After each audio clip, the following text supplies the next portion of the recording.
A trucker, being an expert, has a duty, I think, to, of course, follow the law, but also drive their vehicle in a manner that's not going to cause either a contact with their truck or cause somebody else to have an accident with somebody else. Inattentive or aggressive driving is something we do see. Usually we see it in major metropolitan areas where there's just a lot of traffic and people are trying to get from point A to point B. Usually aggressive lane changing and stuff does occur. However, they are the expert, and failing to drive their vehicle in a reasonable, ordinary, prudent manner equates to negligence.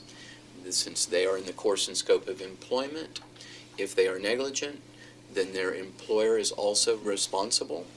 And I want you to understand one thing. Speeding doesn't necessarily have to be speeding over the limit.